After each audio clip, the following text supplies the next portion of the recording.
গীতা মরা ব্যক্তির সাথে নিয়ে যাওয়া কি ঠিক? মরা ব্যক্তির বুকে গীতা ঠিক না বেঠিক?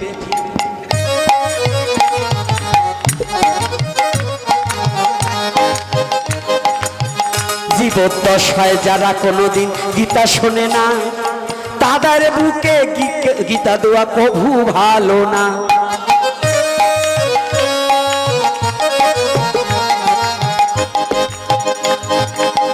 যারা গীতা নিন্দা করে শুনবেন তারা মনে, তারা মারা গেলে বুকে গীতা দেবে কেন? যারা গীতা নিন্দা করে মারা যাওয়ার পরে কেউ পবিত্র হয়ে গেল না অপবিত্র হলো? জীবিত থাকতে যেজন গীতাকে ভালোবাসে নাই, মরার পরে তাদের গীতার কোনো দরকার নাই। আছে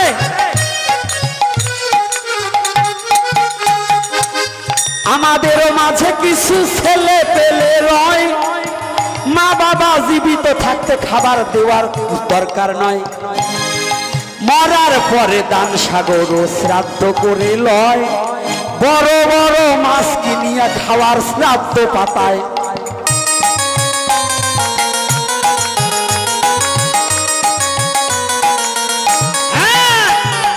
আছে কিনা? মা বাবা জীবিত থাকলে ছেলে খেতে দেয় না, এই বাবা বসো, আসর ভাঙবা না। মা বাবা জীবিত থাকতে খেতে দেয় না, বাবা বাবা মরার পরে শ্রাদ্ধ করে বড় করে, ওটা কি মা বাবা খায়? তাই যারা মরা ব্যক্তির বুকে গীতা দেয়, হ্যাঁ এটাও কিন্তু ভুল। তাজা থাকতে গীতা দিবে, এটাই ধর্মের মূল।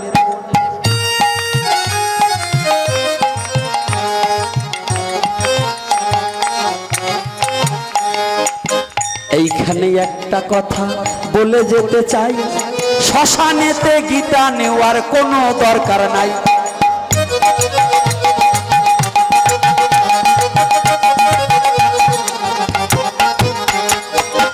আপনার পিতা মাতা কিংবা ভাই বন্ধুগণ মরার সময় আসিবে, বুঝিবেন যখন আপনি সৎ ব্যক্তি হইলে তখন গীতার মন্ত্র পড়ে গীতা গীতা গীতা বলে কানে দিবেন বলে। ওই কাগজের গীতা নয়, দেহে প্রাণ থাকিতে গীতাকে ভালোবাসা চাই। দেহে প্রাণ থাকিতে ভালোবেসে ওম নমো ভগবতে বাসুদেবায় বলে গীতা বুকে জড়িয়ে ধরবে। তাই তন্ত্র মন্ত্র কোনো কিছু জানার দরকার নাই, শুদ্ধ ভক্তি থাকলে মুক্তি পাবে ভাই।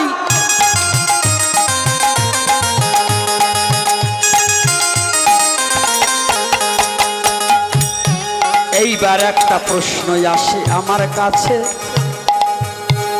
আমিষভোগী ব্যক্তি রাধা কৃষ্ণের পূজা করে,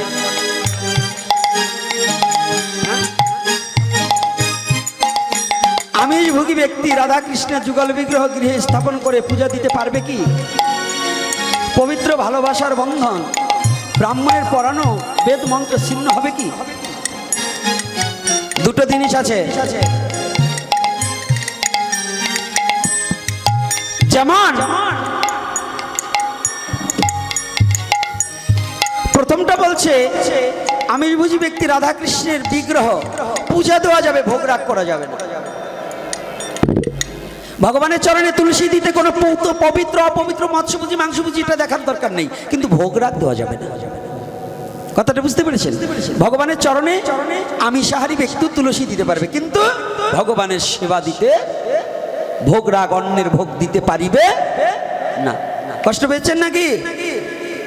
দ্বিতীয় প্রশ্ন করেছে দান দিতে হবে, এইবার সমাধান পবিত্র ভালোবাসা। ভালোবাসা আছে নাকি? ভালোবাসা থাকলে আবার বিয়ে করো কেন? যে বস্তুকে ভালোবাসা যায় তার দেহ কখনো ভোগ করা যায় না, তার দেহ কখনো ভোগের বিষয় নয়। কি বলছে ভালোবাসা কাকে বলে? সখী ভালোবাসা বলে তারে লো, সখী ভালোবাসা বলে তারে, যে জন্য চাওয়া পাওয়ার আশা সকল নাশিয়া, চাওয়া পাওয়ার আশা সকল নাশিয়া অকুলে ভাসিতে পারে গো। সখী ভালোবাসা বলে তারে লো, সখী ভালোবাসা বলে তারে, বলে তারে গো, সখী ভালোবাসা বলে তারে। তারপরে বলছে বেদ মন্ত্র কি ছিন্ন করতে পারে? এই বেদ মন্ত্রের তাৎপর্য জানো? তোমার ওই মুখে মুখে যা বলো সবই বেদ মন্ত্র। আই লাভ ইউ বলো, ওটাও বেদ মন্ত্র। বেদ মন্ত্রকে ত্যাগ করার মতো যোগ্যতা তোমার হয়নি। আই লাভ ইউ বলো, এটাও বেদ মন্ত্র। আই লাভ ইউ বলো, এটা কি ইংলিশে? আমি তোমাকে ভালোবাসি বাংলায়।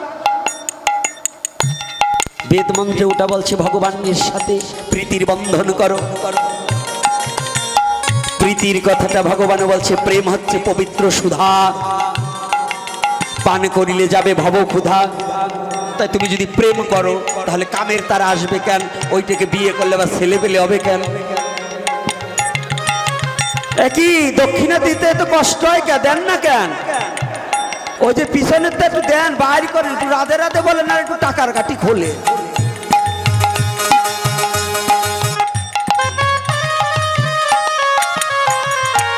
এইবার এই যে বেদ মন্ত্র ছিন্ন হবে, কি কে বলছে?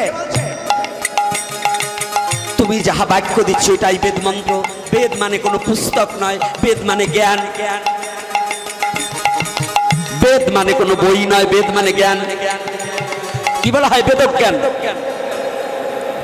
ওই পাশ দিয়ে দিতে হবে, ওই পাশ দিয়ে। কি বলা হয়েছে? বেদ জ্ঞান নাকি? তাহলে বেদ মানে কি? জ্ঞান, সংক্ষিপ্ত।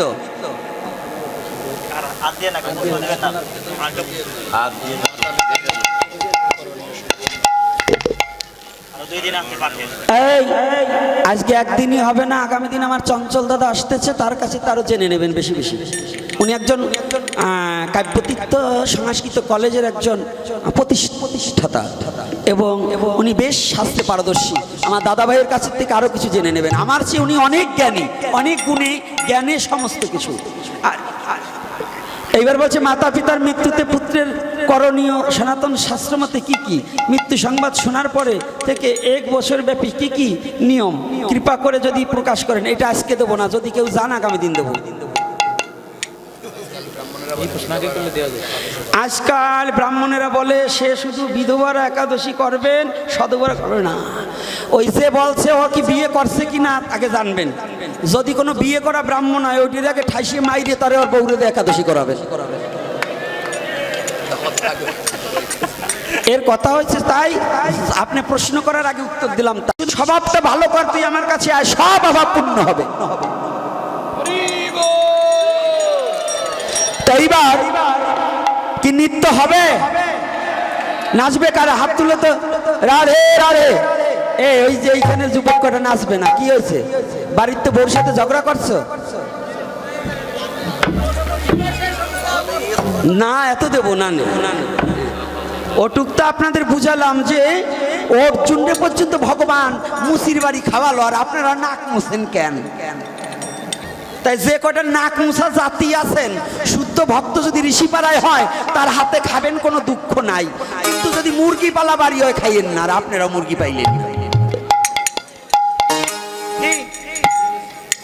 আচ্ছা যাক, এইবার সবাই মিলে আমার ছেলেও একটা কীর্তন করবে। আর তার আগে এইবার আমার লীলাময়, লীলা অনন্ত, যার লীলার কোনো অন্ত নাই, আমার আসার সাথে সাথে ডাক দিয়ে বলে বাবা আমার হাঁটা কি আর চলে, ব্যথায় পরাণ যায় চলে। এইবার দেখি ব্যথা ভালো হয় কিনা। আমার নিজের লেখা একটা গান। হ্যাঁ হ্যাঁ, আমার এই টেবিলটা একটু সামনে দেওয়া হোক, টেবিলটা একটু সামনে টেনে দেওয়া হোক। অরুণ বাবা কোথায় রইলে এবার নাচার চলে, একটু নৃত্য দেখাও ভূমণ্ডলে। আর এই যে আমার আমার বাবা যেন, জয় শ্রী রাধে, আমার বাবাও যেন একটু। আর মঞ্চে কিন্তু লোক উঠবে না এইবার, নাইলে ডাবিয়ে ভাইয়ে পড়লে কিন্তু তোমরা দায়ী। ঠিক আছে, আর একটা গান দাও। আর একটু টান দাও। মঞ্চে কোনো লোক উঠবে না, সবাই এইবার। আর শুধু ভক্তজন, আমার আলোচনার মধ্যে অনেক ভুল ত্রুটি আছে, অনেক কটু কথা আছে। যদি কেউ ব্যথা পেয়ে থাকেন, নিজ সন্তান রূপে ক্ষমা সুন্দর দৃষ্টিতে দেখবেন। জয় শ্রী রাধে।